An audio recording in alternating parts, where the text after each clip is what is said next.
Can I use this as opposed to the caller mic? Is it okay? Yes. Okay. First of all, I'd like to thank Manthan for giving me an opportunity to meet the enlightened citizens of Nagpur. And I hope to learn quite a few things from this interaction, especially from the questions. And that effectively means that I would expect you to pay attention to me for the next 1 hour. So, and on a Sunday evening for such a turnout, I'm grateful to the organizers as well as the people who've taken time out of their weekends to actually be a part of this session. And that inspires people like me to continue doing what we do, and also tells us that we are not talking into ether or to the wall, and there is an audience that is paying attention to what is being said and what is being done. So thanks a lot. On this specific topic, there is one change, which is I wanted the word Indic as opposed to Indian because it has a slightly different connotation, and that is how I would prefer. So the topic, according to me, is challenges to Indic identity and the way forward. But of course, if Indic identity is synonymous with Indian identity, then there's not a problem.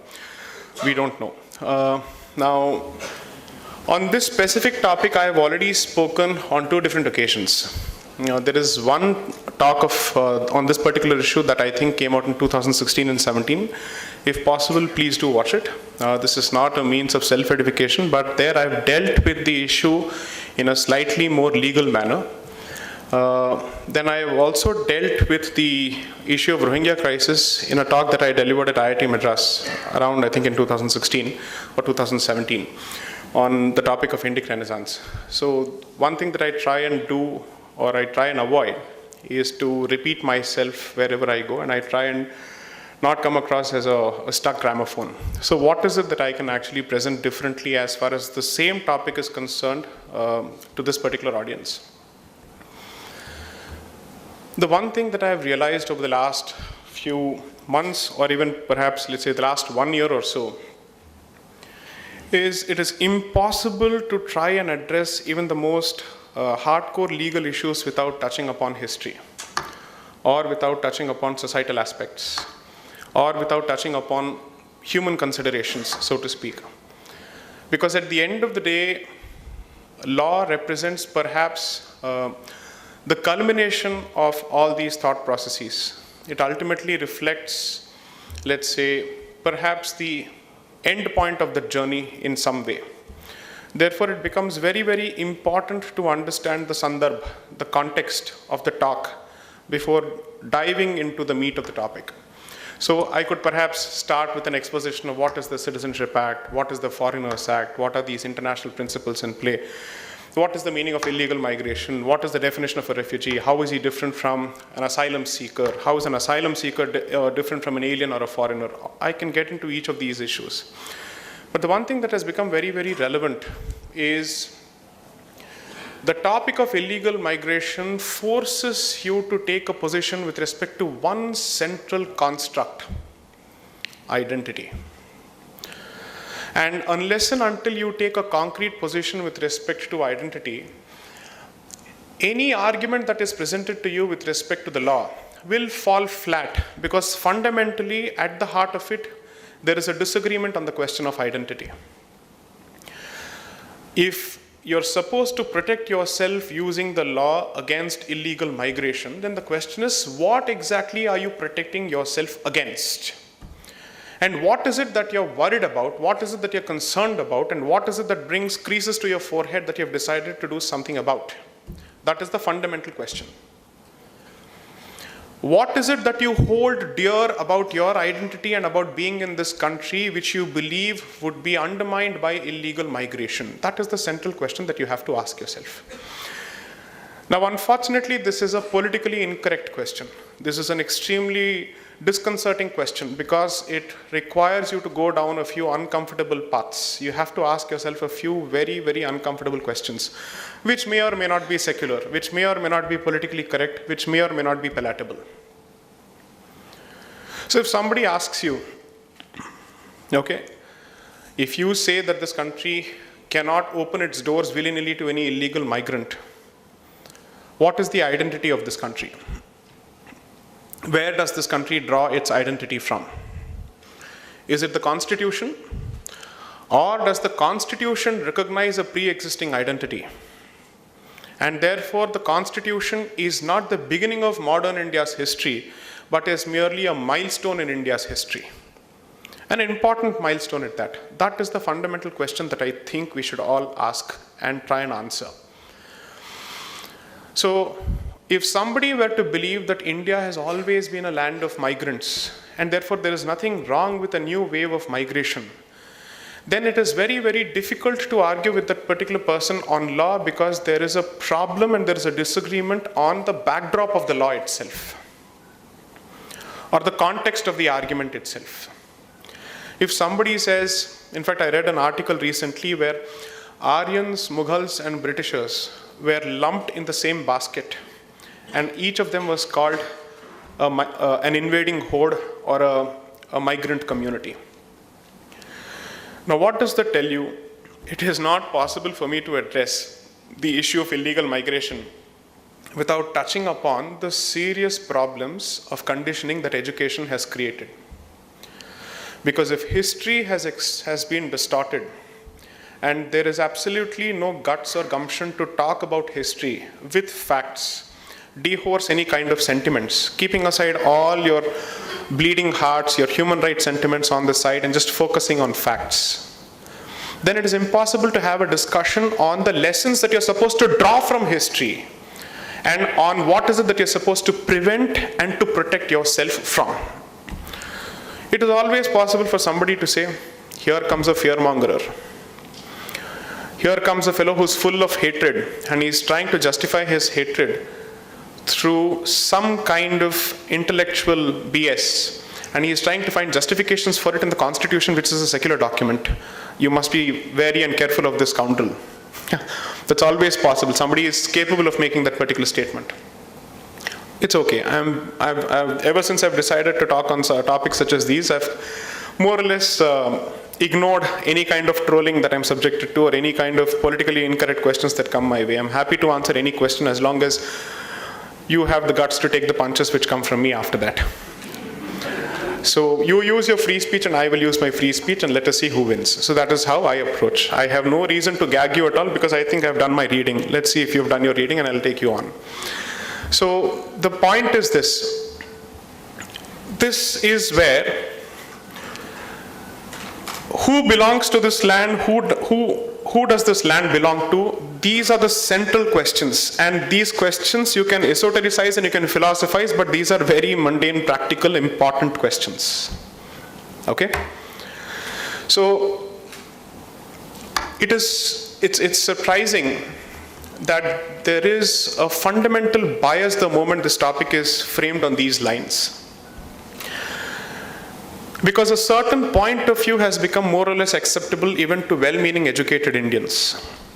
And any other point of view comes across as a hate-filled point of view. Pardon me for saying this, if it offends you, so be it, but it's a position that I have to necessarily make. I would find it easier to convince a bunch of uneducated and certainly not English-educated Indians on illegal immigration than having to convince educated Indians on the problems coming with illegal immigration. That is a fact. Because the educated Indian has effectively bought into certain ideas, and those ideas have guilt-tripped him into accepting certain positions, because if he doesn't accept those positions, he's immediately branded a bigot, a fascist, a fundamentalist, and for all practical purposes, what is the word I'm looking for? A Sanghi. Okay. So, considering that, it tells you that education has played a significant role in conditioning your mind to opening your doors to your own destruction. I dare use the word destruction. I have no qualms in using the word destruction. So let me try and make this slightly more uncomfortable.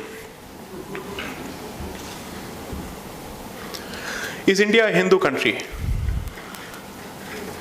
And if you say India is a Hindu country, when you use the word Hindu, are you using this in a religious sense or a geographical sense, in an ethno-geographic sense, or an ethno-religious sense, or a civilizational sense? What is the sense in which the word Hindu is being used?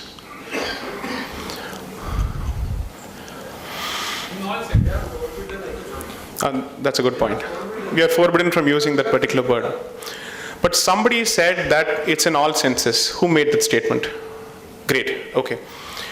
I would largely agree with you for a different reason, because that word has acquired different meanings in different contexts, but to a very large extent, it still retains an ethno-civilizational context more than a religious context.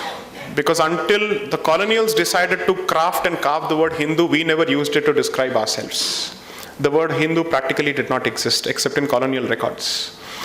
The word Sanatana Dharma may have existed, or you may have different names for different sampradayas, but the word Hindu is something that we never used ourselves, right? Now, in which case, if this is used in let's say in a civilizational sense, what is the character of India? Is it a nation state, or is it a civilization state? Is it a religion-based state, or is it a language-based state? This is one question that I think we have to ask ourselves. What does it effectively mean? A nation state acquires its identity on the basis of imputation of a racial identity, or a linguistic identity, or perhaps even a religious identity. But for a country like India, which has at the very least, I don't believe that our journey is only 5,000 years, I believe that we have spent at least 7,000 years, at the very least 7,000 years.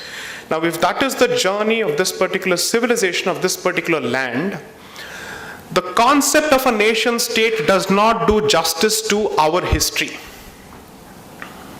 Because no one religion, or no concept of Abrahamic religion, or no concept of a single language does justice to our history.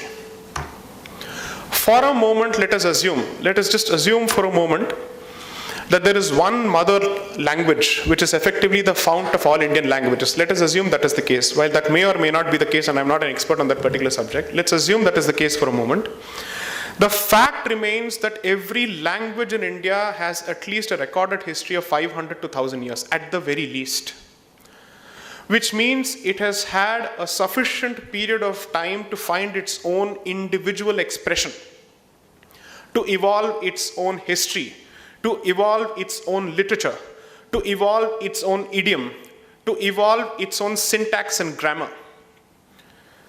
Therefore, there is, let's say, a mothership, and that mothership has spawned X number of ships, but each of these ships has now acquired an identity of its own, but it still has a cultural connect to the mothership in some way or the other.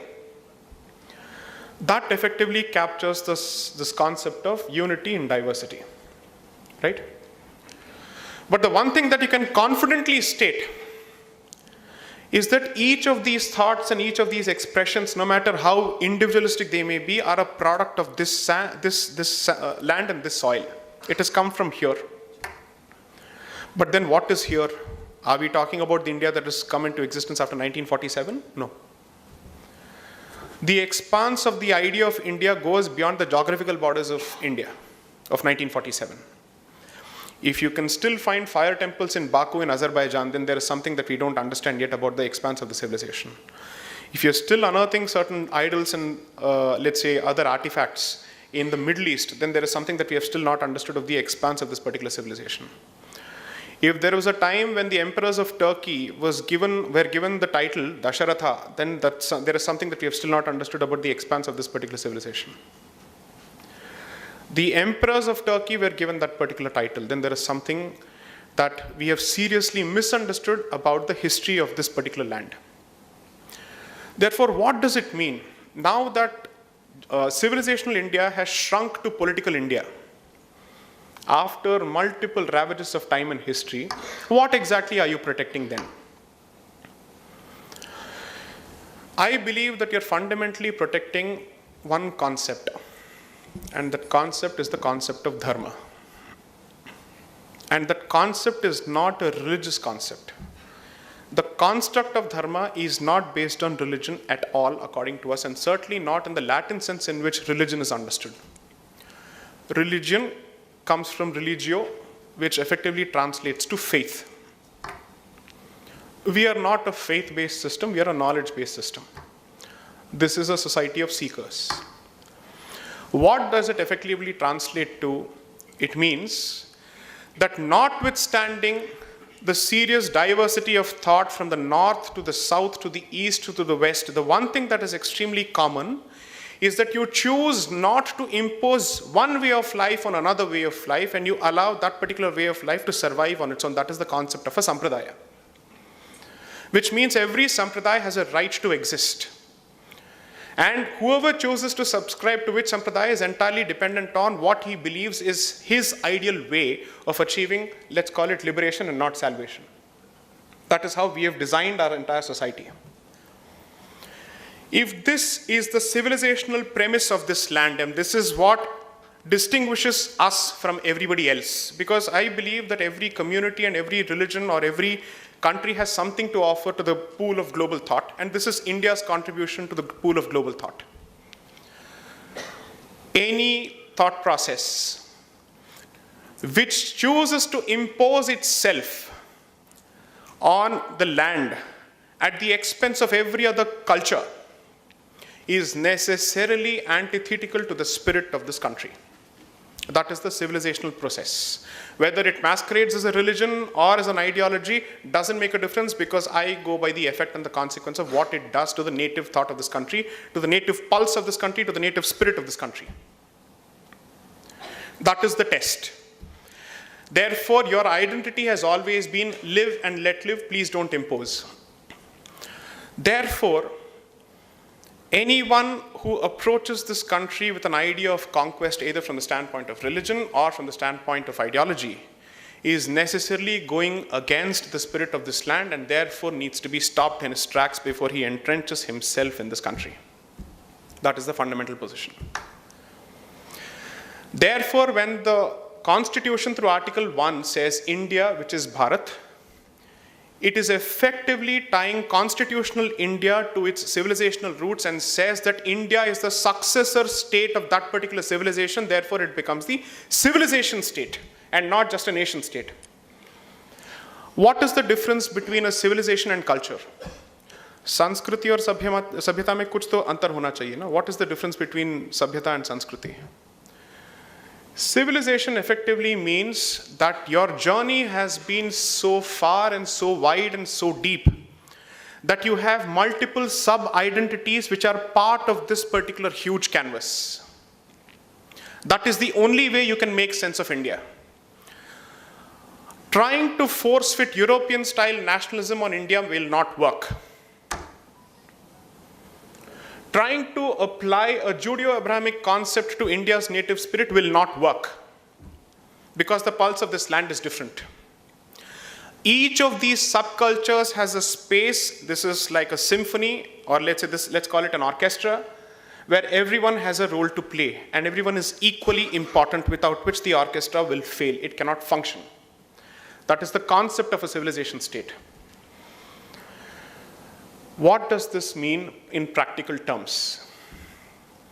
If India sees itself as the successor civilization state of the Indian civilization, of the Bharatiya civilization, it has a duty to protect that particular space, because after thousands of years, you fortunately have one political unit which is capable of responding to domestic threats and external threats as one unit, as opposed to Janapadas running to each other's help whenever there is an external aggression. My fundamental cogitation is to invite people to appreciate the windfall gain in having one political unit called Bharat, as opposed to having Janapadas. Had you survived as Janapadas, I dare say you would not have survived. You would have been balkanized completely. And you'd have been swallowed by people around. Therefore, your existence is contingent on being part of this political entity called Bharat. And in order for you to protect the identity of Bharat and its civilizational identity, you have to take a position with respect to who can be part of this country and who cannot. And that is not an unconstitutional decision, that is not an unconstitutional cogitation, that is not an unconstitutional thought. If the Constitution wanted to dissociate India's future and its present from its past, it should not have used the word Bharat. But by using the word Bharat, it has to be given a certain meaning. At the end of the day, it is a socio-legal document, which means it is a legal document that recognizes social realities and gives effect to social realities. There are so many lawyers here. Fundamental principle of interpretation when it comes to a legal instrument is no word used in any legislation is redundant or superfluous. It must be given some meaning. Because if it is not given any meaning, that means you admit that the legislature has made a mistake. And the assumption is that in using these words, there was a specific intent that the legislature had in mind when it used the word Bharat to make it synonymous with India. And if you go through the debates, the entire debate in the Constitution is, to a significant extent, what should be India's identity in light of the fact that it has now become home to multiple thought processes and faith processes. So we said, we will give ourselves a civilizational identity, and the promise of this particular civilization has always been equality regardless of religion, dharma nirpeksh. Whether it is Sarva Dharma Sambhav, I'm not necessarily sure of it. Because to say that all religions are necessarily true may not be right from a philosophical or an argumentative standpoint, because the quality of thought of each religion is different. To respect two different people is different from respecting their thoughts equally. I don't need to necessarily equate the good with the bad and, let's say, the gold with the rubbish. But I will certainly take the position as a conscious country that regardless of what you believe in, I will protect your right to believe in that. However, if fundamentally your compass is oriented in such a way that it has aggression as part of its constitutional matrix, as part of its mental matrix, then as a country I have to protect what is mine and what belongs to this country, and what has originated from this country. This is something that you need to understand and internalize before you even think of illegal immigration, before you even discuss the concept of illegal immigration. If there is a set of people who believe that you can always build a hospital at a contentious place of worship, those set of people will never find anything wrong with anybody entering the country. That in sum and substance is the problem.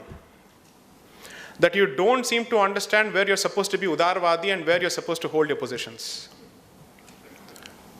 To my mind, that is not secularism, that is rank stupidity and ignorance, and which comes at the expense of somebody else's rights and somebody else's faith and future as well. You do not have the right to sacrifice the right of the future.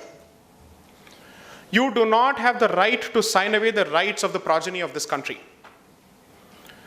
Therefore, if you decide to cede space to a certain thought process which is hell-bent on imposing itself, then you're not doing it only for your lifetime, you're also doing it for the future. And that dharmic way of life does not give you the right to do so. What does not belong to you, you cannot sign away. The future does not belong to you. That is something that you need to understand. So when you talk of illegal immigration, why is this topic important? One, fundamentally, it alters the demographic composition of this country in an extremely artificial fashion. Assume that there are communities A, B, and C which are living in this country. A decides to procreate and produce at a certain pace, B decides to procreate and produce at a certain pace, and C decides to procreate and produce at a certain pace. Unless and until you bring in a population control bill, there is nothing that you can do. There is nothing that you can do to ask someone to produce less and procreate less. Okay, how do you monitor that? I don't know, but still. The point is, when you already have this particular issue, do you want to add to this particular mix by inviting trouble from outside? By inviting an artificial population which contributes to existing problems? And that is a question that you have to ask yourself. What, according to you, is the population of illegal migrants in this country at this point of time? Give me a, just spitball, give me a rough figure, give me a ballpark estimate. The government has said about 2 to 2.5 crores, right? Who among you believes that government figures are true figures? Okay. Do you believe that the government would have actually underplayed it or overplayed it? Underplayed it. At least by 50%? Let me push it. At least by 100%? Possible? Right. And there is a decent chance that given that we have such an efficient machinery at place when it comes to government dispensations, we are world class, there is a decent chance that a lot of figures would have gone under the radar completely. They would have been completely unreported. Correct. Have you ever heard of an immigration task force in this country? Do you think it exists? No. So who takes up the responsibility of detecting illegal migrants? The beat constable with a lathi in his hand, right? Look at him. He has to look at gang rape, he has to look at murder, he has to look at thievery, he has to look at everything, including the sophisticated issue of illegal migration. I pity anyone who is a police officer in this country, genuinely speaking. We may abuse them, but it's not a hard task. They must have done something so horribly wrong in their previous lives that it is a perpetual sadesati for them when they become a policeman in this life. Okay.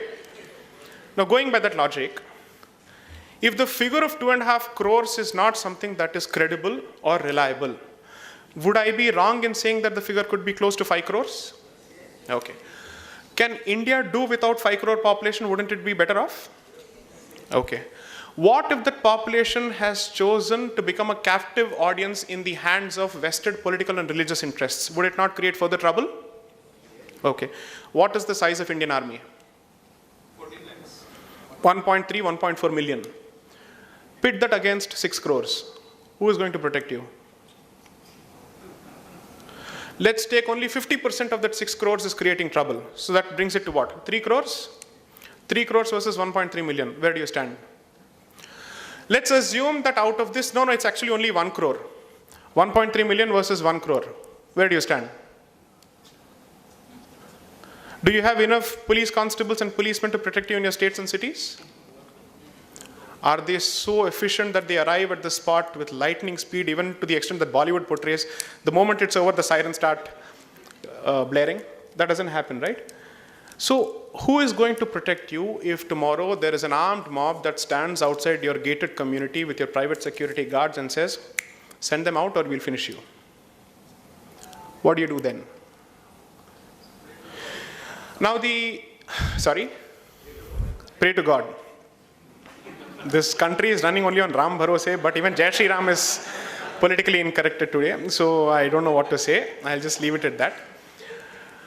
The moment you say Jai Shri Ram and there is a mob outside you, they will say you threatened the mob. You don't even have the luxury. You don't even have the luxury of invoking your God's name in the time of misery and trouble. You see how free speech works. Very convenient in this country. So the point I'm trying to make is, if these are the figures and this is the reality, you are looking at this particular reality from the air-conditioned, perfumed atmosphere of the middle class and the upper middle class at the very best. What about the people who are living in slums? Who is going to protect them?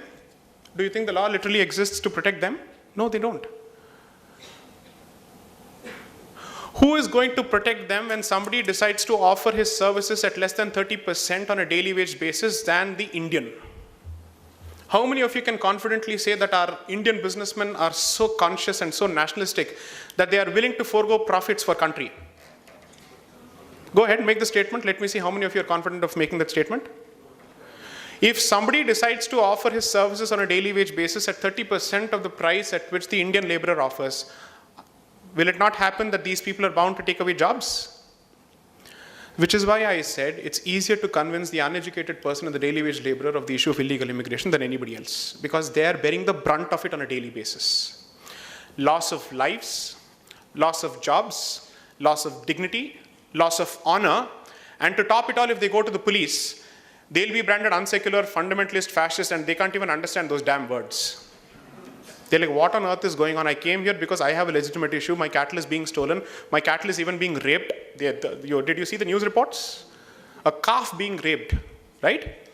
This is the extent to which we have to deal with this kind of nonsense. The point is, every consideration which does not have a sophisticated, politically correct voice, let's say ventilating its point of view, will not find representation in this country. So either you need an articulate voice or you need to throw stones. That is how we have effectively decided to portray the Indian state. It responds only to politically correct pressure or it responds to mob violence. It does not listen to the law-abiding, politically incorrect voice. Because that's too much of a trouble. Its existence is a problem. Regardless of whoever is in power, that doesn't make a difference. That much I think I've realized by now. So, if this is the position, why is illegal immigration not a burning issue? I come from Noida. Greater Noida saw an attack of 15 to 20 people in a proper gated community with crowbars and pickaxes only because a maid of Bangladeshi origin was asked to leave and quit her work. And they decided to retaliate with this. With all the gated community security that they had at their disposal, they could do jack. Nothing was achieved. They destroyed the place and left. Why is asking this question fundamentally politically incorrect? When they say India must provide space to all these people, India must open its doors to all these people, who is going to open their doors? At whose expense is the resources or are the resources being allotted? That's a fundamental question that you have to ask. Now, there's a decent chance somebody might say, okay, if your position is based entirely on resources, are you okay with even Indic communities or let's say Hindu illegal migrants being sent back? That will be the next question, right? That will be the next question, which is why you have to be sure of your identity. Otherwise, your own argument will be used against you. Because they say, oh, resource is the problem. Inko bhi bhej do. Kya problem hai? Kya takleef hai? Why are you taking two different positions? Okay, I'll take a simple position. Why are our missiles not named after Akbar, Babur and Humayun? Why are they called Agni, Prithvi? If you take the argument to that extent, why is your battle tank called Arjun? Why are your awards named after Arjuna and Drona? What are you exactly referring to, and what is it that you're acknowledging when you do these things?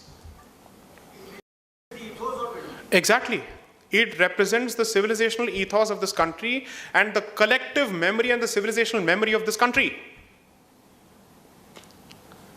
So, when you have at the very least 52 countries which are part of OIC, the Organization of Islamic Countries, which are in a position to take care of people who belong to a particular faith. I'm very sure tomorrow somebody will demand, name these awards as Akbar award or something like that. Why not? They will certainly do it. Road के नाम बदलने में आपको इतनी तकलीफ हो रही है, क्या बात कर रहे हैं sir आप? I mean, it's so difficult to have Aurangzeb lifted off that place and even replace it with Abdul Kalam.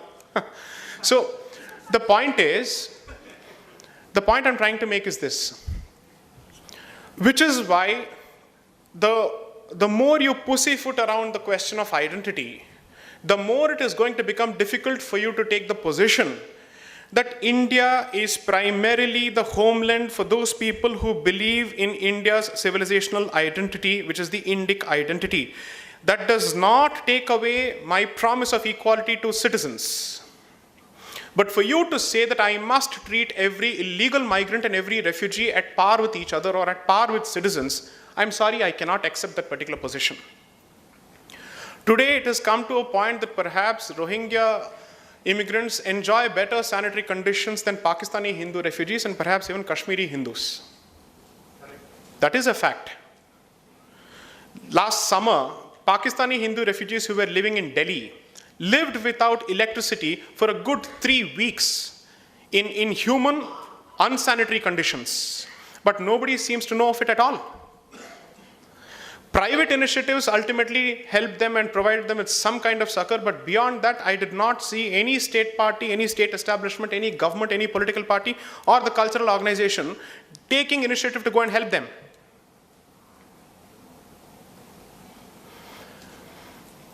Hinduism was born in America, correct? Wrong, no? So the stupidity of that particular assertion is clear. Hinduism is native to India, wrong? Oh, no, you can't say that, please don't agree. You'll find it difficult to survive in your offices and colleges and other places. Don't say it at all. Remain silent. That's perhaps the best way to answer to that question. No? If India does not open its doors to communities which share the civilizational identity of this land, where are they supposed to find shelter? In the Islamic Republic of Saudi Arabia, I'm sorry, you can't use the word republic when it comes to Saudi Arabia. No, I forgot. Right. So my point is, where are they supposed to find shelter?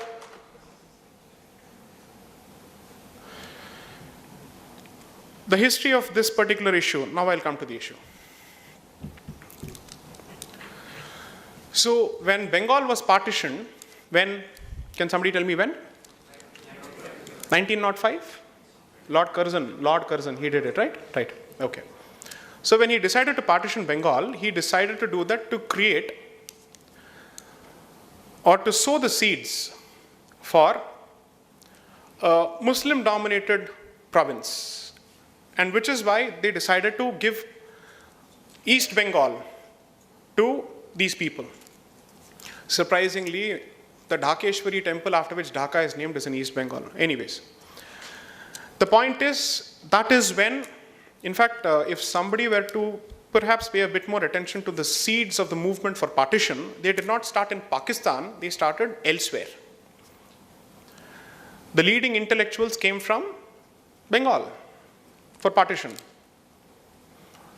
The seeds for partition were actually sown in that particular state, which was opposed tooth and nail by Indian nationalists. Oh, but Indian nationalism is toxic masculinity. You can't even mention that. I'm sorry, I forgot. So the point is, Indian whatever, let's call them X, they did this. Okay. So when they decided to do that, effectively, there were elements even at that point of time who said, you're being communal.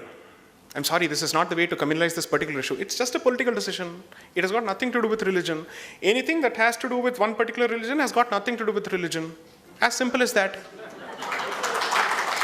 Remove it from the equation altogether, turn a blind eye and focus like a mountain goat with its head down and without looking at the summit. Keep walking. Okay, that's what you should do. So anyways, this is what happened. When they decided to do this, that invading horde of land-hungry, let's call it barbarians, spilled over into Assam, the then Assam, Greater Assam. And this is recorded in the report of C.S. Mullen in 1931, captured in the judgment of the Supreme Court, and captured in the report of, I think, Lieutenant General S.K. Sinha when he was the governor of Assam. Captured perhaps also in the 175th Law Commission report, which extensively details the history of this particular issue. I'm giving you constitutional, politically correct documents, just in case you don't think I'm using WhatsApp University. Okay. So anyways, so they spill over into that particular place. And what are the areas that they choose to occupy? Rich, fertile Brahmaputra Valley, rich, fertile forest areas, hills. It reminds me of what is happening today. Coastline, hills, forests, these seem to be the primary areas for illegal migrants. It's almost as if like chumbaks attracted to iron, they're going towards resource-rich areas. I'm sure it must be a coincidence. I could be wrong. There is a jaundiced saffron eyes that I always wear, you see, so it's very difficult. So what do? There must be something fundamentally wrong with the DNA. Anyways, the point is, so these people, they enter the place, and the Britisher says, he's the one crying, that the indigenous Assamese identity is being eroded on a massive basis as a consequence of this demographic invasion. He calls it demographic invasion. The word invasion is used. I'm sorry, I didn't use it, he used it. I'm sure he knows, he understands English better than me. So this is what happened. That continues. So that is one wave. So there is already a demographic alteration that has happened before partition. Coupled with that, there are two milestones that you must remember. In and around the time of partition, that is the 1947 partition, there is another wave that happens. Because the idea is to claim as much land as possible as Muslim dominated so that it becomes part of the holy, pure country of Pakistan. That is effectively the game at play. There's a book written by a former IPS officer who served in those areas. It's called Lebensraum.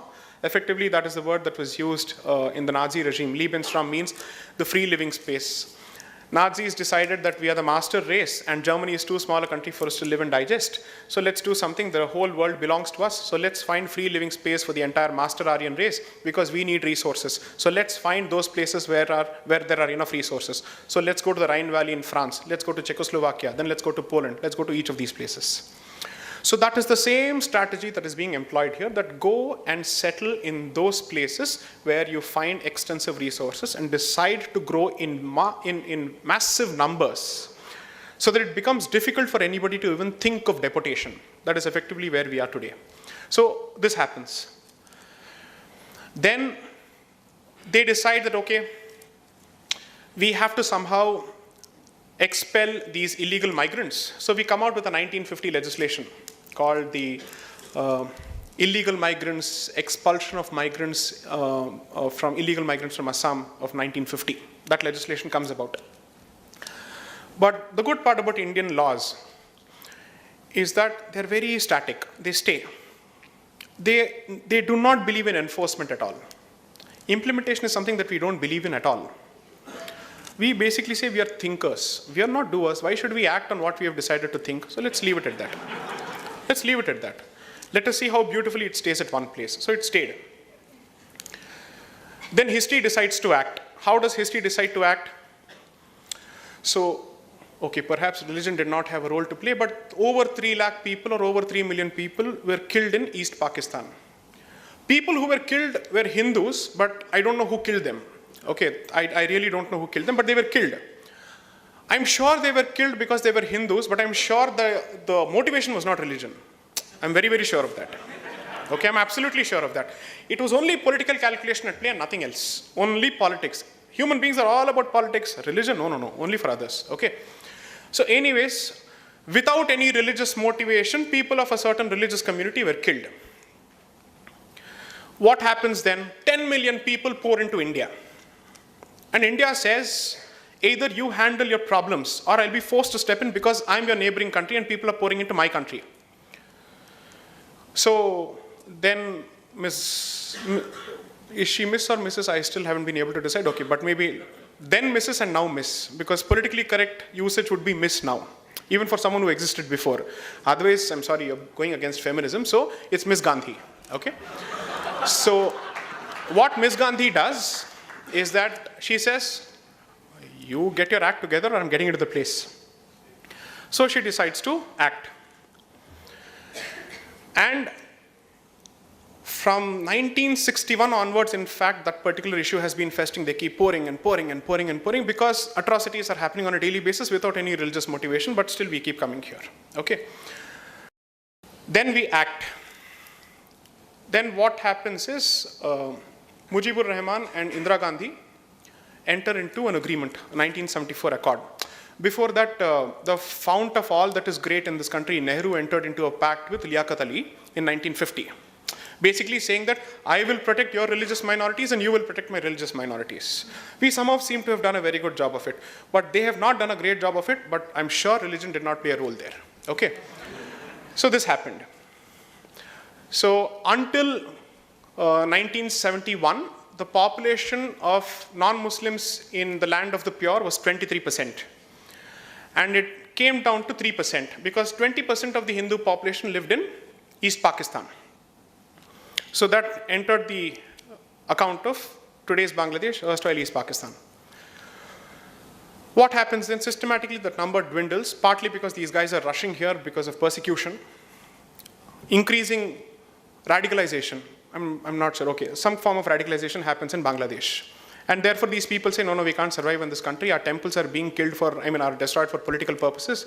Our women are being raped for political purposes, which has got nothing to do with religion. Let's go to the country where we hope there will be some kind of asylum that is given to us. So we decide to come to India. Now they come to India. Now, the thing about India is Indian state doesn't care about its own citizens. What will it care for these people? Such an apathetic country. We don't care for our own people living in inhuman conditions. Where is the time for refugees? But we do have time for Rohingya refugees is something that you must remember. Now, so what happens? So these people come. And this accord is entered into. And then we say, okay, 48 is effectively the timeline that the Constitution lays down for vestation or grant of citizenship to its people, saying people who have lived here until, I think, the 19th of July 1948, these are the people who shall be considered for the purposes of citizenship. And we say there must be some blood connection. It's not just by birth. We decide to grant citizenship on the basis of blood, which is your grandfather should have lived here, somebody should have lived here, that is the basis. Okay? That deadline is changed for Assam. We say, for Assam, we will extend it to 1st of January 1966. If you were an Assamese, wouldn't you wonder, why one rule for the rest of the country and why another rule for me? Why is the deadline being extended to 1st of January 1966 to accommodate external interests, who may or may not be necessarily sympathetic to my civilizational worldview? I don't know. Then that 1st of January 1966 is again extended to 24th of March, midnight of 24th of March, 1971. So there are three timelines. Until 1966 January, between 66 January to 71 March, and post 71 March. Why is this important? These timelines are important to decide who qualifies as a citizen or a foreigner or an illegal migrant for the purposes of deportation from India. Okay? So here two important legislations come into being and they become relevant. One is the Foreigners Act of 1946 and the other is the Citizenship Act of 1955. The Foreigners Act says someone who is not a citizen is a foreigner. I can't find a better example of a tautologous definition, but ठीक है. Citizen नहीं हो तो foreigner हो. Very simple. Okay? तो citizen कौन है? ये कहाँ पे defined है? In the Citizenship Act. But it does not define a citizen. It defines who is an illegal migrant, which says you've come here without valid documents, or you've come with valid documents which have become invalid because they've expired. These are the two categories that you fall under. Okay? Please note that there is no definition of the word refugee in either of these legislations. So if you use the word refugee, you should ask yourself, where are you tracing this from? Because you see, we are all constitutional patriots. We are all legal patriots. We believe in the Constitution and the law. So tell me, where do you find the word refugee in the Constitution or in any law? If not, why are you giving them that status? Automatically कोई भी शरणार्थी बन जाता है क्या? उसके कोई requirements नहीं होते हैं क्या? Isn't there a basic legal criterion that you're supposed to satisfy in order for you to be given the status of a refugee? That is effectively the question. So in the absence of a refugee law or a definition or a paribhasha for the term refugee, everyone who enters this country without valid documents or who overstays his welcome in this particular country falls under what? Illegal migrant. Now please remember this. So when do you jump from the basket of illegal migrant to the basket of refugee? What is the law on this particular point? So there are international instruments on this. There is a 1951 convention that deals with the aspect of treatment of refugees. And then there is a 1967 protocol. India is not a signatory to either of these two documents. I guess India is a signatory, but it has not been ratified. No. Let's say that India, for all practical purposes, has not adopted these instruments for implementation in India because we follow the dual or municipal adoption policy. Unless and until these instruments have become part of a national legislation, no Indian court has the right or the power or the duty to enforce them. Let me just finish the point. It is a signatory and it has ratified the New York Convention of Refugees. Agreed, fair enough. When it comes to the New York Convention also, the principle of non-refoulement applies, right? And when it speaks of the principle of non-refoulement, all it basically says is, when somebody decides to enter this particular country, you cannot send them back to the place where they have suffered from persecution unless and until circumstances have changed and that particular country is willing to take them back. That's one. Second is you're supposed to share the burden of refugees, particularly when that affects all the neighboring countries. Burden sharing of refugee crisis and contributing to the rehabilitation is the fundamental principle behind any refugee law principle. Particularly, let's assume for a moment that India has not even signed the New York Convention. Even then it applies for a different reason. Because international law has carved out certain basic principles which every country has to abide by, whether or not they're signatories of the 1951 Convention when it comes to treatment of refugees. And one principle that is part of these customary principles is the principles of non-refoulement. Okay? What does this effectively mean? When we do not have a refugee law in this particular country as part of our national legislations, we have only what is known as a standard operating procedure. And that standard operating procedure says that we will grant the status of a refugee only after our security verification is done. And we believe that the group or the community does not pose a threat to the security of this country, to the integrity of this country, for national security or domestic security. That is something that India has the prerogative to decide. Which is to say, I am happy to let in Afghans inside this country because I don't see a security threat from them. But I certainly see a security threat from Rohingyas, therefore I have a problem. I don't see a security threat from Tibetans, therefore I will allow them inside this country, but I certainly see a security threat from Rohingyas. This is a position that India is entitled to take. All over the world, thankfully, I mean, even organizations and especially like Al Jazeera, Reuters are basically saying, why is India not doing anything about it? Why is India not doing anything about it? Why are the 52 OIC countries not doing anything about it? Why do they not contribute to this particular issue? If you have taken an interest in this issue to feverishly whine and crib about it, then why are you not stepping forward with any kind of concrete help?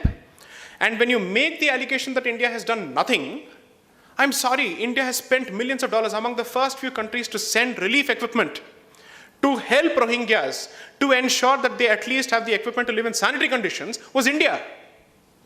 India has also chosen to financially support Bangladesh. Okay, but India is a saffron sangi country. एक minute इसको side में रख देते हैं. Okay. Bangladesh is now saying, I can't take these people anymore. They're creating law and order problems. And they've requested Myanmar to take them back. Bangladesh, the truly democratic, plural and diverse country, as opposed to the fascist country that India is, has effectively told the world, I do not want to house them any further. I do not want to make them permanent citizens of this land. I'm happy to share my resources with them as long as you're not in a position to rehabilitate them, but now kindly take them back. Myanmar has expressed its willingness to take them back. Recently, I read a news report where India has built about 250 Paka houses in Myanmar, in the Arakan region, for Rohingyas. This is something that India has done. But surprisingly, I didn't find a report in Al Jazeera about this, but it's okay. They must have missed it. The point I'm trying to make is this. This is something that India has done. Most importantly, what is the Indian Supreme Court's position with respect to refugees? The court has said in a judgment of 1991, Louis D. Raitt versus, I think, Union of India, that people who come to India, as long as they are not citizens and who are illegal migrants, have an expectation and can be treated with rights which are consistent with Article 21. But they do not have rights to expect rehabilitation and settlement in this particular country, because that is for the government to decide on a case-to-case basis. Now, if a government has the power to decide on a case-to-case basis, that effectively means there will be a few political considerations. Unless and until it is our assumption that government is apolitical. Not possible, no? So the point is, the treatment of refugees in this country has not been consistent because it has varied from government to government depending on their own considerations, apart from security considerations. I don't know which takes the priority, but both considerations exist. Now, some may have decided to do so because they see a future vote bank. And some may have chosen to do so because they genuinely believe that India must do it because, after all, we are the Dharamshala of the world. We should do it. Okay. So we have decided to do it. Now, the point is this. In the absence of a concrete legislation which takes a categorical position with respect to considerations such as security considerations and even demographic considerations, you're effectively at the mercy of the intent of the government of the day. If the government of the day had said, I have no problems on security issues with respect to Rohingyas, and had decided to bestow upon them the status of refugees, is there anything that you or I could have done as citizens of this country? Very little. The only thing is, the government's power to expel a foreigner is absolute under the law, but the government's power to settle anyone in this country is not absolute. These are two different things. It's not necessarily the converse. You have the power to expel anyone who is a foreigner in the interest of protecting sovereignty. But if you choose to house or settle someone at the expense of sovereignty, then I suspect that citizens have a right to approach the court. We approach the court for everything under the sun these days. Why not this? This is even more important, right? Therefore, as far as illegal migration is concerned, kindly do not use the word refugee that freely. Don't be easy and loose with that word. Don't play fast and loose with that word. Anyone who does not have valid documents at the outset is only an illegal migrant unless and until that situation is changed as a consequence of recognition by the government. Now, here's the important aspect. I'll use Assam as a case study to just explain to you what has happened over the years so that you get a clearer picture of what is happening in other parts of the country and why it is necessary for a similar exercise such as the NRC to be carried out in the rest of the country, for us to have a clearer picture of how many people are there amidst us. It's important. What is the population that we are looking at? Who are the people who have a vested interest in keeping them here? What is the political, let's call it a religious motivation or any other motivation behind rehabilitating them in such huge numbers? Why are people willing to take the sword out and come out on the streets threatening with violence merely because these people are not being given the status of refugees? What is that motivation? That is important. For which other refugee community, so to speak, have these organizations stepped forward? I don't remember any such thing happening with respect to Kashmiri Hindus in their own land. The amount of protests, the amount of outpouring of grief, the amount of media coverage, and the amount of pressure that is being built on the current dispensation to house and accommodate Rohingyas, I don't think was put on the government with respect to rehabilitation of Kashmiri Hindus in Jammu and Kashmir. And that, according to me, sums up effectively the story of 70 years of Indian secularism. That's a topic for another day. But the point is this. The point is, the apathy on the part of successive governments to act on this particular issue is one of the single biggest causes for triggering insurgency in Assam. Because when they realized that small peripheral states, so-called peripheral states, don't matter to Delhi, and their interests are not being heard and their legitimate concerns are not being considered, they said, I have no other option now. My indigenous identity is under vicious attack and nobody seems to care a damn about it, therefore I have no other option. In 1979, I think that was when ULFA was established, they chose one spot in Assam as the spot where they were founded. I think it's called Rangghar or some place in Assam. Why did they choose that spot? That is perhaps the spot where their hero, Pukan, the guy who fought against the Mughals, correct, Lakshmana Pukan, that is the spot where he won his victories. Imagine what kind of memory they had to invoke against the Indian state in order for them to pick up the gun and the weapon against the Indian state. I am not going to condone violence, nor am I going to condone anybody picking up the gun against the Indian state, because for me the Indian state is supreme and sacrosanct. There is no question of it, there is no compromise on it. But if the Indian state chooses not to pay attention to each of these identities and their legitimate concerns, and it is busy pampering vested interests, what are these people expected to do? That's a question that you have to ask. Please understand, this ties into the point that I made before, that notwithstanding the fact that there is a cultural unity, there is a fierce pride in every person of every region in this country with respect to his regional identity. And he wants to protect it. Why? She wants to protect it. Why just he? Therefore, you have to be conscious of these identities. You have to be conscious of these legitimate concerns when you decide to open your doors to anyone. So then somebody might say, okay, if you're interested in protecting the Assamese identity, what is your position with respect to the Citizenship Amendment Bill of 2016? Right? You had that question, I think that was coming, right? I'll answer it now, I saw it, I'm coming. The reason is this. My position with respect to the Citizenship Amendment Bill has always been very clear. No one state should bear the burden of rehabilitating or settling migrants of Hindu, Buddhist, Parsi or Jain origins, or even Christian, because that's there as part of the bill, from the neighboring countries into India. Each and every state must step up and share that particular burden. Because everyone is concerned about protecting his regional identity. Because at the end of the day, we may be the Republic of India, but for all practical purposes, we are a United States of India because of our distinct cultural expressions and individual linguistic expressions. Therefore, we are interested in protecting it. Whether it comes to imposition of one language from one part of the country to another part of the country, or whatever it may be, this is the fundamental impulse.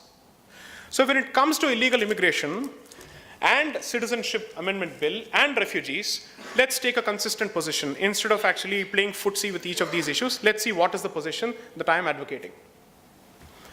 If you start with the premise and you agree with the premise that India is a civilizational state with its Indic identity at the heart of its identity, the consequence would be that India is the natural homeland for persecuted Indic communities, regardless of where they are persecuted, especially in the immediate neighborhood. That means India must be the place that they must come to find support, to find shelter, to find asylum when they are persecuted, regardless of where they are persecuted.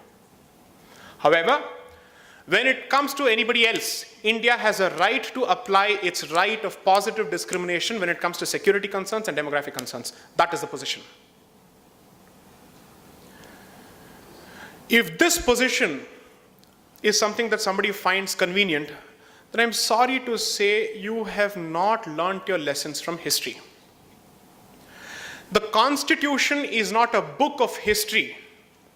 Therefore, the Constitution is not going to sit and teach you every lesson that you're supposed to have learnt from history. It is for you to do so. And the Constitution is not created in vacuum. It does not say turn a blind eye to your past and only look at the future. It equally says learn equally from the mistakes of the past and the lessons from the past and the positive issues and achievements of the past. That is the meaning of the use of the word Bharat. Now, for a better part of this issue, it was relegated to the margins because it was always the problem of the Northeast, and Northeast is never part of the mainstream discourse. When we think of the Northeast, we lump it. Beyond that, we have very little idea what happens there. You should actually go to Mizoram, Arunachal Pradesh, and even Manipur for that matter, and see how they celebrate Independence Day. They are out on the streets. You have bands playing on the streets. Some of the cleanest places that I have seen in India so far. That is the reality of that particular part of the country. Now that illegal immigration has spilled over from the Northeast and other parts of the country, that is when we have started waking up. And I don't think we are even waking up enough. There are news reports, credible news reports, which categorically show that there is a well-oiled machinery that is facilitating the entry of illegal migrants into this particular country. And they are settling in the most vulnerable of places, in the most, let's say, vulnerable of flashpoints and hotspots. Why should 40,000 people who come from Assam or West Bengal, from Myanmar, go and sit in Jammu and Kashmir? What is the significance of that particular place? What is the significance of that particular site? Why have you chosen to settle in and around the Indian Army's cantonment in Jammu? What is the intention? Are we that naive to not see the intention? Does the Constitution force naivete on us? I hope not. What is the intention when these people land in Chembur? What is the intention when these people go to Kadalur and Neyveli? What is the intention when they go to Kochi? What is the intention when they go to Hyderabad? What is happening? Shouldn't it alarm us that there exists a dark channel which is so well-oiled, with or without support from state actors, that these people find ready entry and access into this country?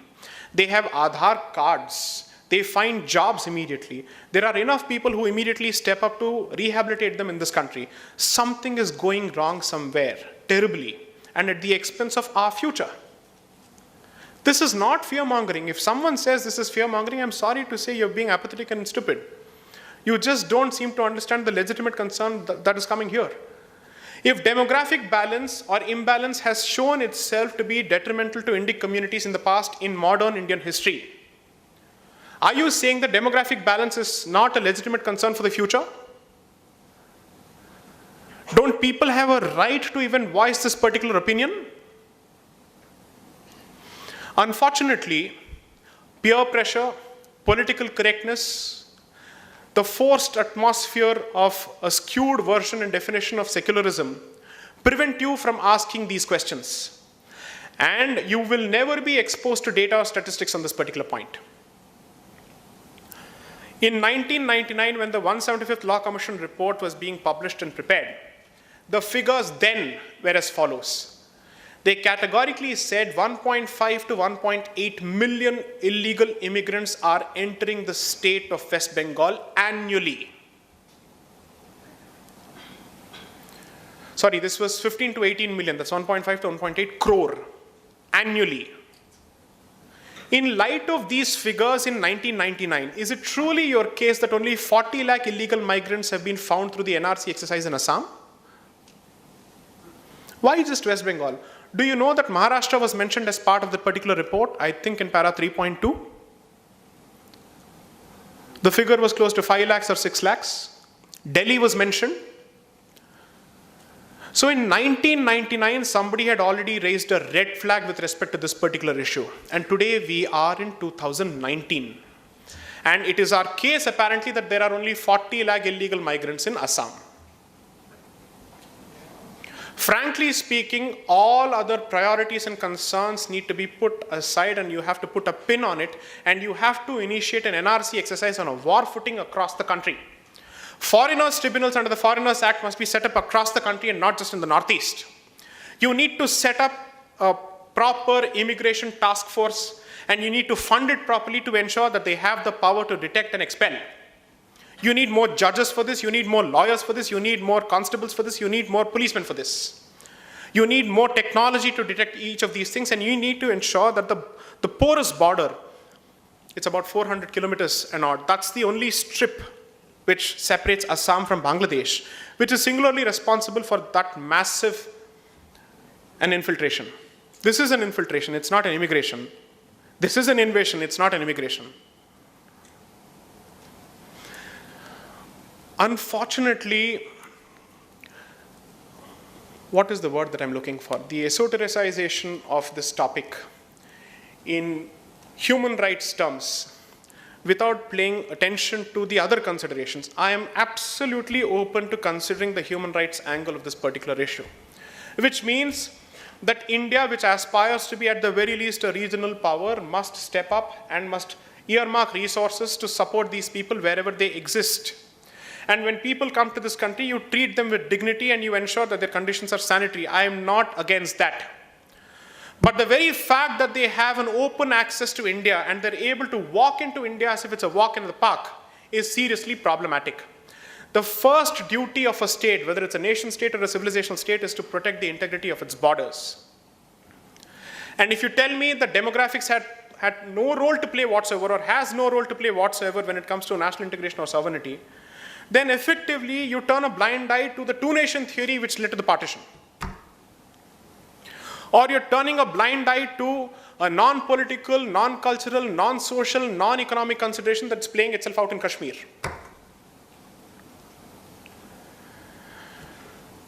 If you're telling me, why do you always learn from the worst of examples to decide what your future should be? You test the robustness of a system by its ability to withstand the worst of pressures. That is how you test and check for quality control. Not the mean, but the extreme, so that you know what are the boundary conditions under which that system can operate. The Indian state and the Indian machinery is operating at a suboptimal, subpar system where its borders are open for anyone to enter into. And what is even worse is that there are dramatis personae inside this country who are willing to give intellectual justifications to justify illegal migration and to pass it off and masquerade it as refugees. This is a discussion that must be carried out and that must be undertaken across the country on a war footing as much as possible.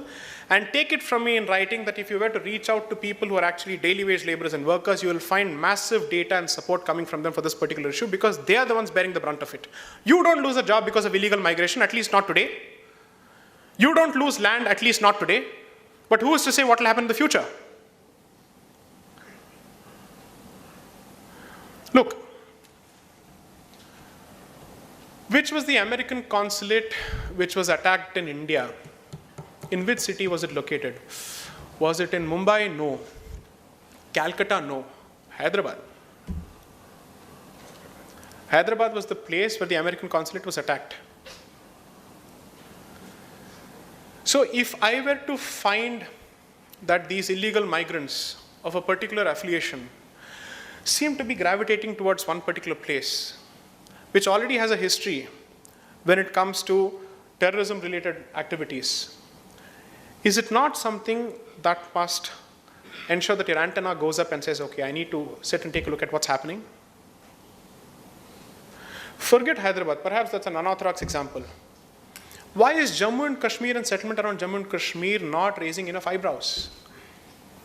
2015, the Tribune reported that a Rohingya militant was found and he was killed as part of an anti-terrorist operation in Kashmir in 2015. This is a credible news report, not from a right-wing fascist Hindutva rag. This is from a mainstream newspaper. What is a Rohingya militant doing in Kashmir fighting the Indian armed forces? What is his nexus? What is his incentive? What is his skin in the game? Because the history of Rohingya movement in Myanmar is a history of the establishment of an independent, autonomous Islamic republic. That has been their goal right from the beginning, and that has been recorded over and over again. And as far as who are these Rohingyas, colonial records categorically state that these are Muslim laborers who were deported from East Bengal, specifically Chittagong. They were recorded as Chittagongians in colonial records who were taken there.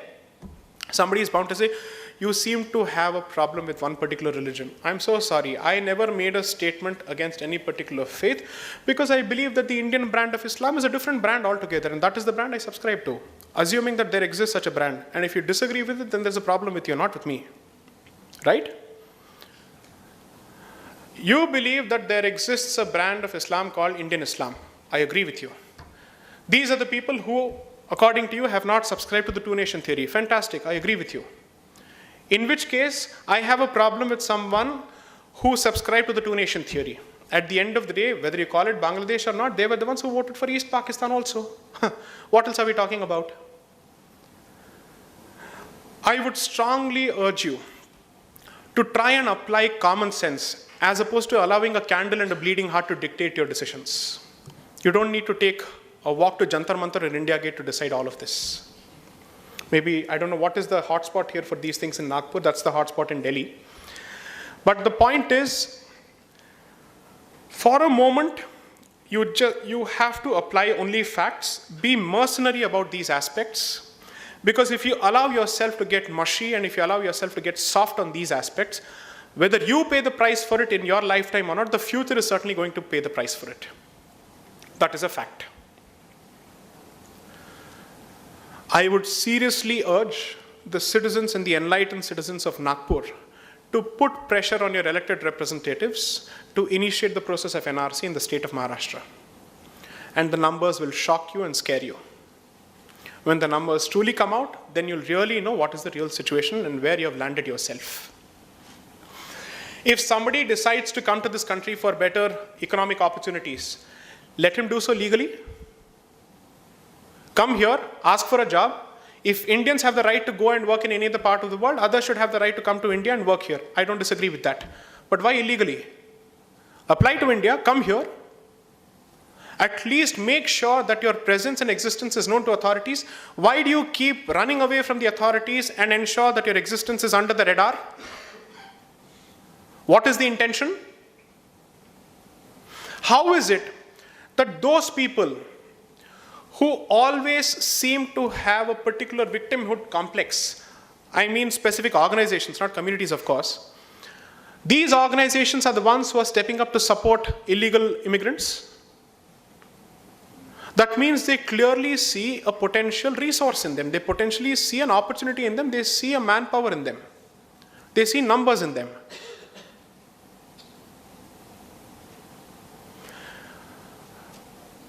Only request to you is this: kindly do not treat this topic as another dry, boring, esoteric topic. This is as real as it gets.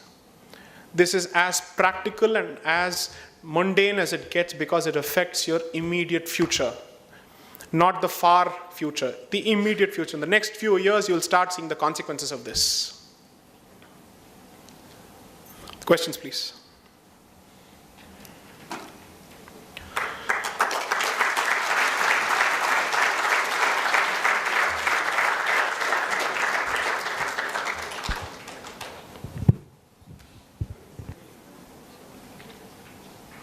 अभी जो present government है उसका potential आपको previous government से better लगता है कि वो कुछ कर पाएंगे इसमें, कि उनके भी हाथ की बात नहीं है?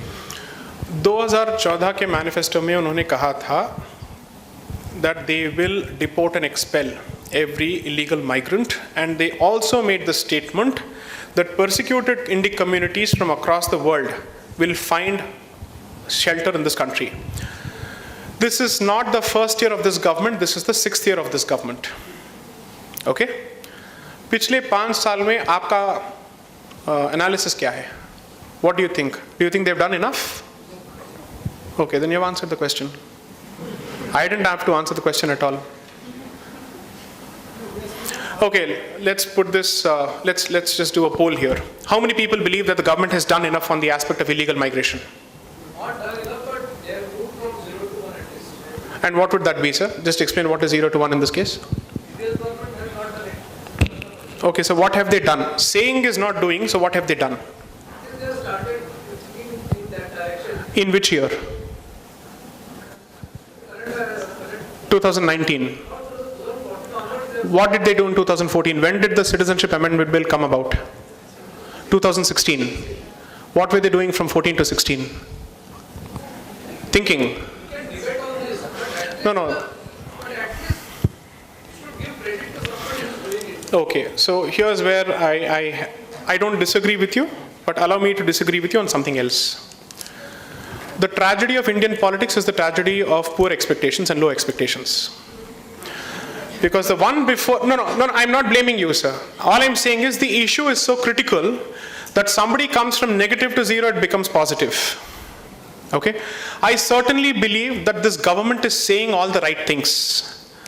I do not hold brief for the government, nor am I anti-government. I am simply saying, if you believe that you have done enough in the time that you already have had, then perhaps there is a serious problem in our definitions as to what qualifies as doing. I would only request you to follow the progress in the NRC case with respect to Assam and see what is the government's position and how long it has taken for them to address this particular issue. I'll give you only one example. So there are 3 judgments of the Supreme Court.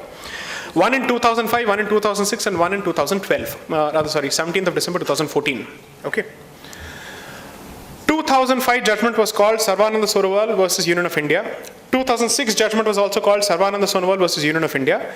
2014 judgment came in a writ petition of 2012 called Assam Sanmilita Mahasangha versus Union of India. Just take a look at the judgment. It's publicly available. In the first judgment in 2005, the court struck down the IMDT Act of 1983, which was a legislation that was introduced with respect to Assam after the Assam students' agitation between 1979 and 1985, when the Assam Accord was entered into in 1985. What was the fundamental grievance of the students of Assam? Our indigenous identity is being eviscerated. Why is it that you're applying a different cutoff date for illegal migrants for Assam when it is different for the rest of the country? Why are you not doing enough for deportation? And most importantly, the act which was introduced, the Illegal Migration Detection Tribunals Act of 1983, I think that's what the expansion stands for. You know what it did? Under the Foreigners Act, the the person who is accused of being an illegal migrant has to prove that he is not an illegal migrant. In the IMDT Act of 1983, which was introduced to facilitate and speeden up the process of deportation and expulsion, the burden of proof was reversed. The person who accuses has to prove that the other person is an illegal migrant, otherwise he is a citizen. The legislation that was meant to speeden the process of deportation reversed the rules of burden. It took the Supreme Court to strike it down in 2005 after representations from 1979 to 1985 to 90 to 91, 93, 97. Every year the Assam Students' Union would meet the government and say, please repeal. Yes, we'll repeal. Please repeal. Yes, we'll repeal. No repeal, you go to court. Finally, they had to go to court. In 2005, that was struck down. Because the court said, the numbers are given there. What are the numbers here when it comes to explosion of the population here? What are they eating? There must be some children that they're eating that they're exploding like this, okay? In terms of population, I don't know what is that. Or something else is happening. The government recognizes the push factor and the pull factor, or rather the Supreme Court recognizes this, which is to say, there are certain push factors from the other side and there are some pull factors here. One of the pull factors is cultivation of vote banks inside this country.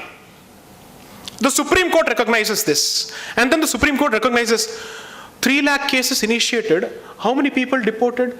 Is that a 3-figure number? Yes, 3-figure number. In 200s and 300s and sometimes in 20s. It dwindles down to 20s in 2005. So the Supreme Court says, please strike it down. You already have a Foreigners Act. Why do you need a separate legislation for the state of Assam? Focus on using the Foreigners Act and initiating NRC, because the last NRC was conducted in 1951. Initiate a fresh NRC and start setting up foreigners tribunals and deport these people. I can't use the word kick them out. I'm sorry, that's wrong. Deport them, okay? Then in 2006, there is a second judgment that comes out. Why? Because what they were asked not to do under the different legislation, they started doing it under a rule under the Foreigners Act. You can't do it directly. Oh, okay, that means I should do it indirectly. I'll do it. That is how we interpreted it. Again, the Supreme Court had to step in and say, I just told you not to do this.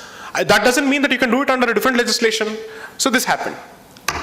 Then the Supreme Court says, did you man the fence? Did you ensure that the entire border is fenced? What kind of electronic measures have you put in that particular place? That status report is filed slowly. And by that time, again, these people have lost their patience. They approached the Supreme Court in 2012. In 2012, they're basically saying, look, under Section 6A, which was introduced in the Citizenship Act as special provisions relating to Assam, you seem to be giving special treatment to people between 1966 to 1971. I don't understand why are you giving them that special treatment.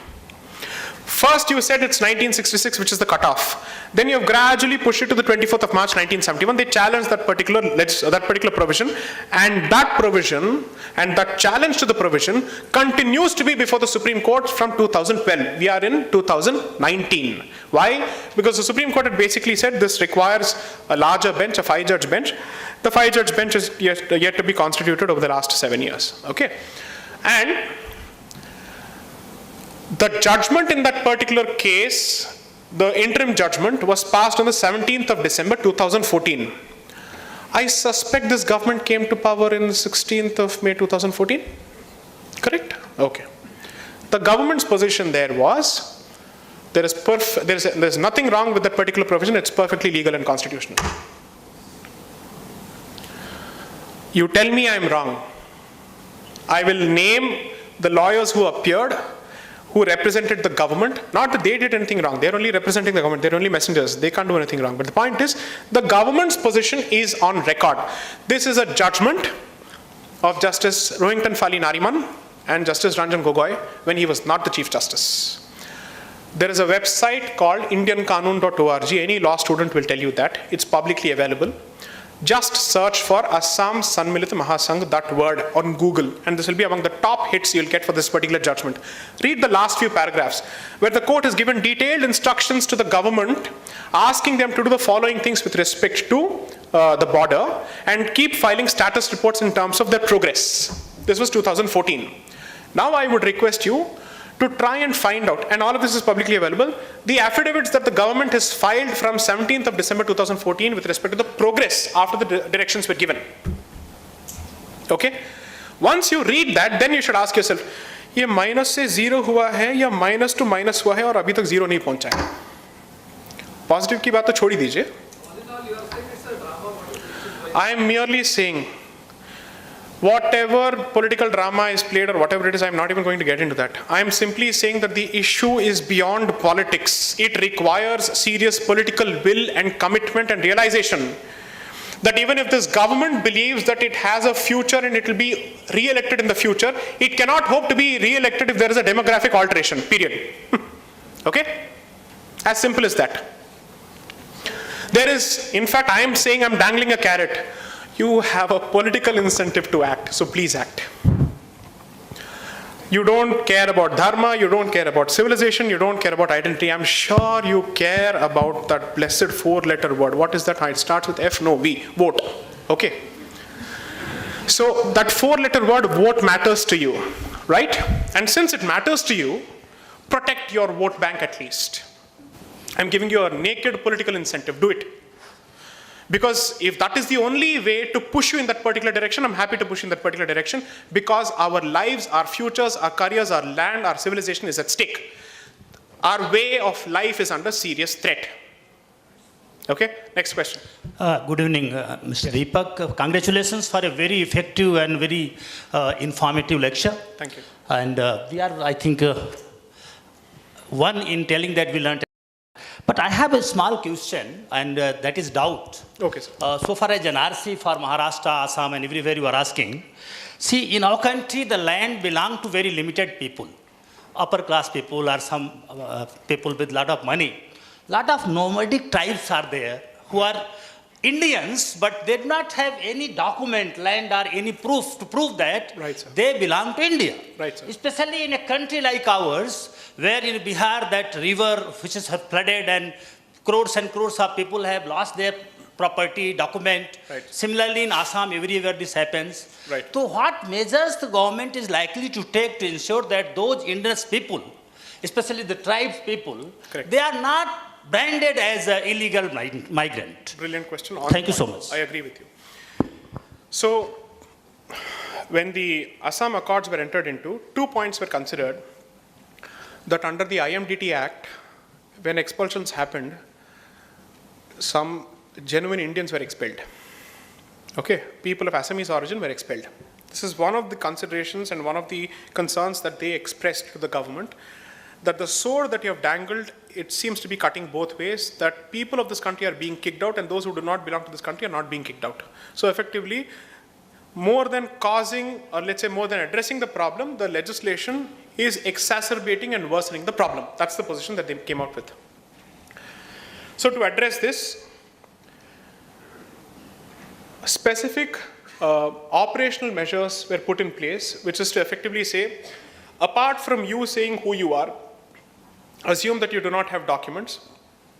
At the very least, there must be somebody who can vouch for you. Now I'll tell you where this went. Hold on. Has somebody heard of the introducer system under Aadhaar?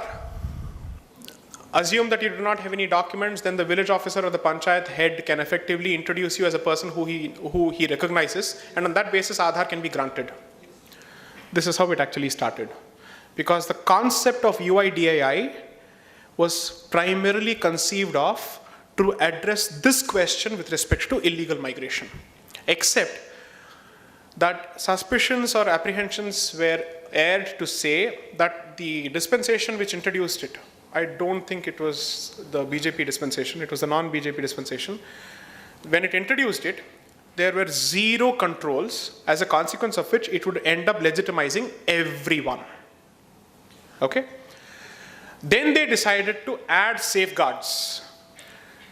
The report of the parliamentary committee headed by Yashwant Sinha then pointed out the problems with the system and also the solutions with that particular system, particularly with respect to legitimizing and legalizing illegal migrants.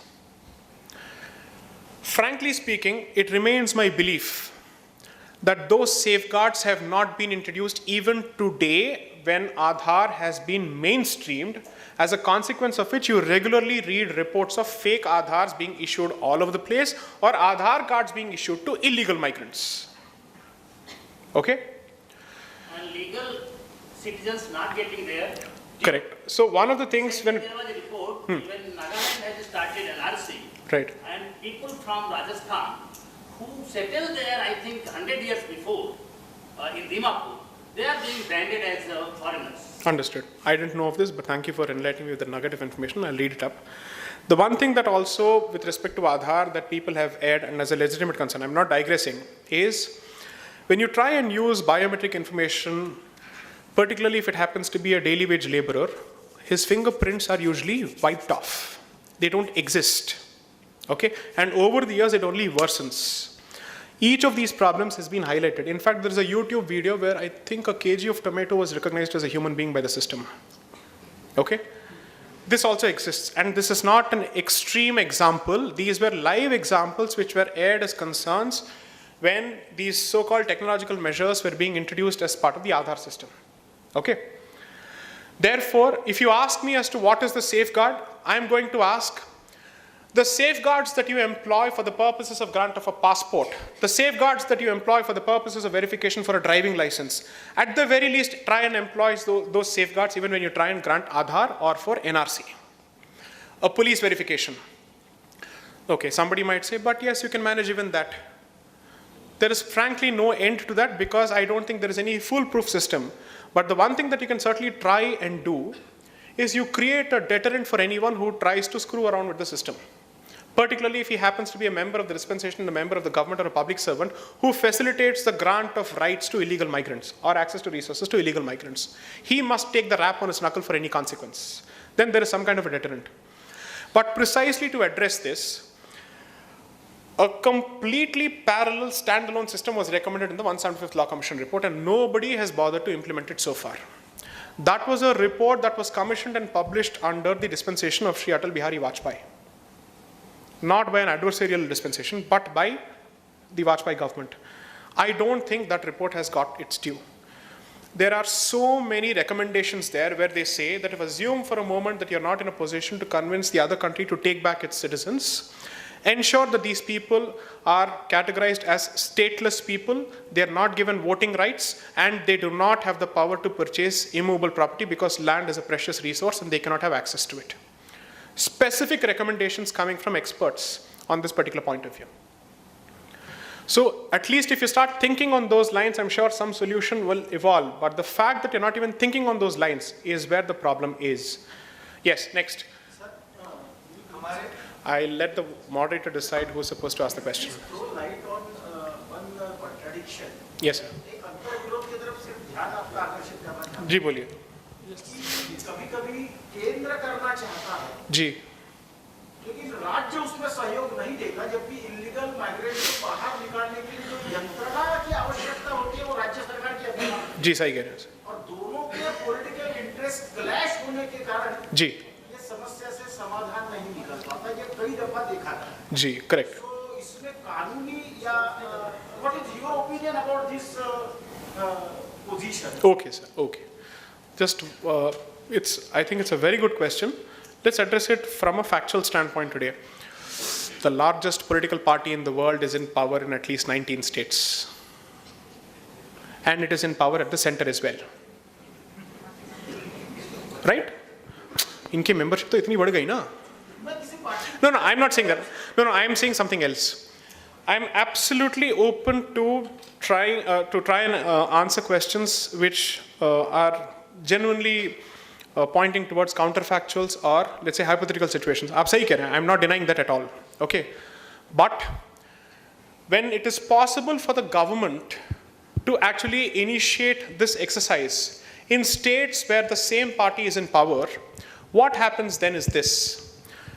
When you initiate an exercise and the results come out, there will be pressure from the public in other states where you're not in power to basically say, when all these states are opening themselves to an NRC exercise to expose the problems in their society, why is our government not doing it? That's when public pressure builds. You try and create an example by practicing what you preach in the states where you are in power. Right? That is one, let's say, straight off factual answer. Second, if it is the government's and the central government's sole power to expel foreigners, that means legally the buck starts and stops with the central government. And if the state government does not cooperate, aren't there examples of the state and the center fighting out in courts? Take them to court. And certainly tell the people of that particular state that your own state dispensation is unwilling to subject itself to this exercise and cooperate with me, and this is to your detriment. I'm sure they know how to milk this politically. I don't need to teach them, right? I'm sure that it will give them another tool or handle to paint the other party in poor light before its own people. So, frankly speaking, there are political solutions and there are legal solutions. But let the government actually say, I have committed X number of resources for the initiation and the conclusion of this exercise for X number of states. I have written to these states and I have told them that I am willing to take the responsibility for it. You please cooperate with me. And the following states have effectively disagreed. Let them put it out in public domain. I'm not going on a witch hunt of any particular dispensation or government. I'm simply saying the cause is so important and so critical that excuses like these cannot fly. And they cannot be tolerated, particularly because it involves the future, immediate future, not a future about 15 or 20 years later. So today, to address your question, the BJP is in power in how many states today? 18, 19, 16? 16 after the last assembly elections? 16 at least? Initiate the process in 16 states. Uttarakhand is seeing a heavy influx of illegal migrants. Uttarakhand. Regular reports coming out from that place that something is going wrong. Why not? Why not Uttar Pradesh? The largest state in the country. Why not Maharashtra? So the thing is, sometimes tark ka jawab to sirf fact ho sakta hai, and these are the facts. This cannot be excused. I'm saying these cannot be excuses. These are namby-pamby excuses according to me. Yes, please. मुझे पूछना है जी. कि आपने problem तो बता दिया, इसका अगर सॉल्यूशन, जैसे मैं रहता हूँ एयरपोर्ट के पास, जी, वहाँ पे एयरपोर्ट के बाउंड्री को लग के बांग्लादेशी बस्ती है जी. अगर एज एन इंडिविजुअल मुझे अगर कंप्लेंट करना है जी. तो हमारे यहाँ पे सिचुएशन ऐसी है कि our MLA chief minister, so accessibility limited है. ओके. एमपी उनका खुद का घर भी अंडर कंस्ट्रक्शन है, तो पता नहीं कहाँ मिलना है. जी सर. और अगर कारपोरेटर को पूछूंगा जी. तो बोलेगा तू ही बता दे यार. हाँ. तो ऐसे सिचुएशन में एज एन इंडिविजुअल जी. कैसे जाना चाहिए, पुलिस कंप्लेंट पहले या क्या, ठीक है. How to go for it? Okay. जी बोलिए.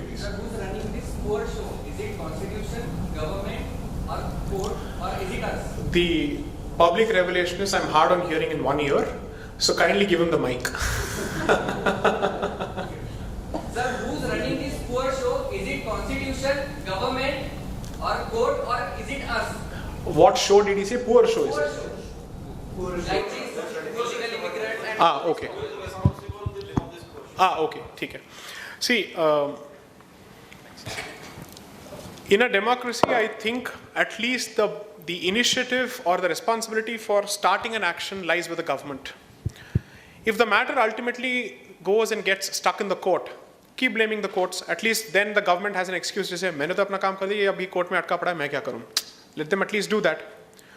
But if you don't initiate action, then it creates a semblance of a doubt, at least a modicum of doubt, saying, आपकी मंशा है या नहीं? Do you have any interest in acting on this issue or not? So, in that sense, I agree with the previous gentleman who mentioned that at least they're talking about this issue and at least they're making concrete strides in this particular front. I will not be a pessimist. I am a die-hard realist optimist. And to the extent that they've decided to talk about this issue is great. I am only saying that perhaps you should go beyond that and quickly start acting on it. Now coming to your question, sir. Last week, was it, that the report came that 2 Rohingyas approached the Supreme Court? Right, the Supreme Court agreed to hear the plea of 2 Rohingyas. An illegal migrant seems to have the confidence to approach a court of law to protect his rights. Why aren't individuals in the country lacking in confidence in approaching the court asking for deportation of illegal migrants? I would simply say, approach the court and impress upon the court the seriousness with which you have taken it by filing multiple petitions. And it should be across the country. Assume for a moment 100 different petitions land in the Bombay High Court, in the Madras High Court, in the Calcutta High Court, in the Jharkhand High Court, in Dehradun and other places. Are you telling me that this will not put enough pressure on the government as well as the courts, saying that the public is taking it seriously, therefore you might as well start getting your act together on this issue? Having said that, let me also say that the general perception, may or may not be true, is that some causes are more important and some causes are not that important when you go to court. Okay, that is also an impression. Maybe there is an element of truth to it. I don't know beyond that if I can say. But at the very least, you can tell the government that I am forced to go to court because you have chosen not to do anything about it and you have pushed me to the wall and therefore I'm going to court. At the very least, that is the message that approaching the court of an individual conveys to the establishment, that I have had to knock the doors of the court because you have done nothing about this particular issue and all you've been doing about it is talking, or even not even talking. So if there is, let's say, a proceeding that can be initiated under the Foreigners Act, either by the government or the establishment or let's say the police authorities, and they fail to do so, I categorically put my money where my mouth is to say that an individual has the right to approach the court in a writ petition asking for deportation.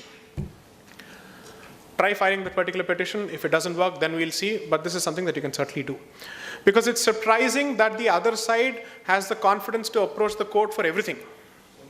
And we don't seem to be doing that enough. Therefore, my central message has been, kindly do not assume that one particular organ of the state is the fiefdom of any particular ideology. Ye kisi ki jagir nahi hai. It is the Supreme Court of India. Therefore, everybody has the right to approach the court for justice. The unfortunate part is, most of these petitions, when they are filed in courts, are filed without research. They have a lot of political arguments as opposed to legal arguments. They are poorly represented, as a consequence of which an individual's failure affects the cause. That could be equally with respect to denial of minority status for Hindus in certain states, despite the fact that they are a numerical minority. That's the answer. Yes, somebody else had a question. Yes, sir. I have one question to you. During last 5-6 years, this government has been speaking about the two sentences, Sabka Saath, Sabka Vikas, added to it, Sabka Vishwas. Now, what this has, do you think that this, the number of rights that has come down during this period in this government, this has given more safety, security and flourish to that particular community, or will lead to a bigger unrest that is going to come in near future? Let me try an exit option from this question. Is it connected to the topic? Yes, sir. How?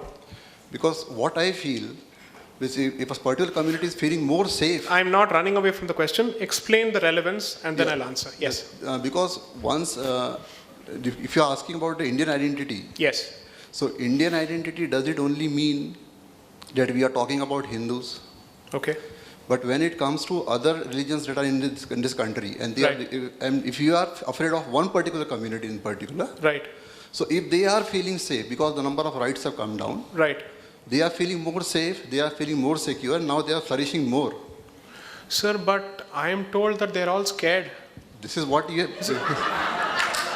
Is it not? No, so my concern is a bit different. At least that's what I am seeing on social media and newspapers. They're all scared. That is what is so they're told. terribly scared. Whatever they do is only out of fear. Fear is making them do things that they would have otherwise never done. I'm sorry, I stand up for the community. You're wrong, sir. Okay, thank you. They're 100%, frankly speaking, I think, and I'm going to put my faith in credible, reliable mainstream media, because I'm sure that they're paragons of truth and virtue. I'm absolutely sure that they mean every word that they say, they verify every report before they publish. I'm 100% sure that they've actually gone to the field before they publish whatever they've published. And going by what they say, they're all scared. So something needs to be done more. This is not enough. I don't think we're doing enough to actually address concerns of this Dara Hua. Can I say it? No, I shouldn't be saying it. So you can't say it. So my point is, over the last 2 weeks, if you think that riots have come down, sorry, sir, a Durga temple was destroyed in the capital of the country. Okay? I don't agree. Frankly speaking,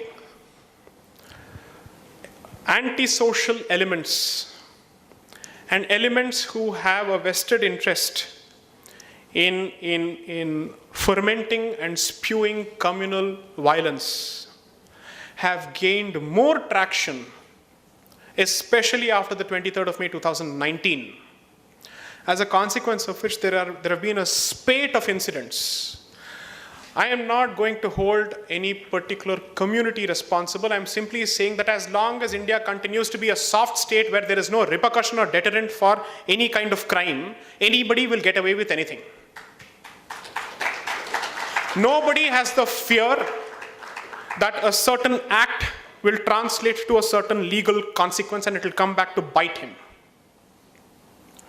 And I don't think any dispensation has changed that impression of India, that it remains a soft state and it responds to stone pelting and stone pelting alone.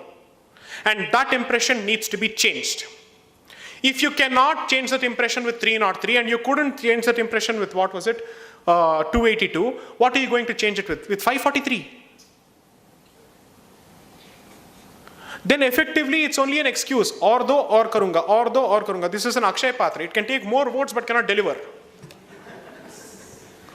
I don't think that's the way it's supposed to operate. Somewhere I think you have to draw the line between mollycoddling, rabid, rapacious, savage, barbaric sentiments and pushing it under the basket of victimhood. And using that as a means to gag any kind of inquiry into the facts of a certain issue. What exactly happened? How is it that in one lane and in only one lane where Hindus live and there is a temple, that temple is destroyed, it's vandalized, idols and broken idols are urinated upon, and there are videos of it. They're scared, sir, they're scared. Yes. We'll be taking one last question Yes. because our speaker leaves tonight itself. So please just stick with the time constraint and just go ahead with one question. Yes. Ji. So are we going towards the civil war? I take it as a rhetorical question. I don't know. I don't think I have either the wisdom to predict anything.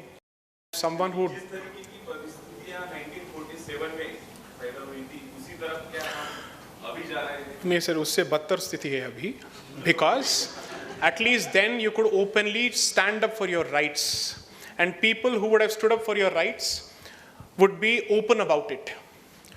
Today, everybody wants to polish and burnish his politically correct secular credential and walk around. As a consequence of which, the truly orphan community in this country is, I leave it at that.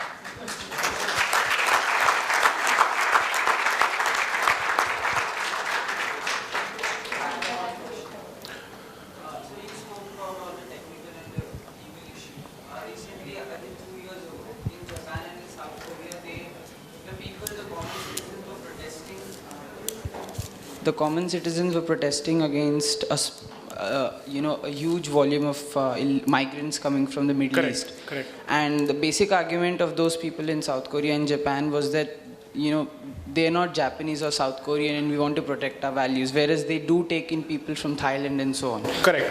So, do you think the whole confusion around illegal immigration and should we let them in or not is basically a question of identity, as you said? Of course it is. Because the Indian identity is itself a matter of debate between Correct. the political left and the political right, Correct. so-called. So, do you think first it is important to define an Indian identity? Which is why I said that the first priority should be to get your civilizational identity in order. If you lack the civilizational confidence to take a position as to who you are and where you come from, you create a situation of confusion, and that situation of confusion facilitates a lot of mischievous actors. And that opens the doors for a lot of anti-Indic elements to enter this part of the country or this country. It is really surprising that smaller nations and younger nations have much more civilizational confidence than the Indian nation.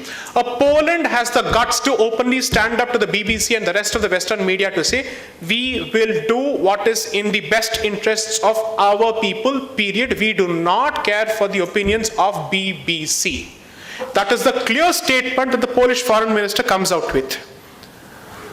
I am not sure how many of us, forget politicians, how many of us in our circles have the guts, the confidence, the presence of mind, the gumption, and let's call it the, I don't wish to use the word, to basically take the position in our office spaces, in college spaces.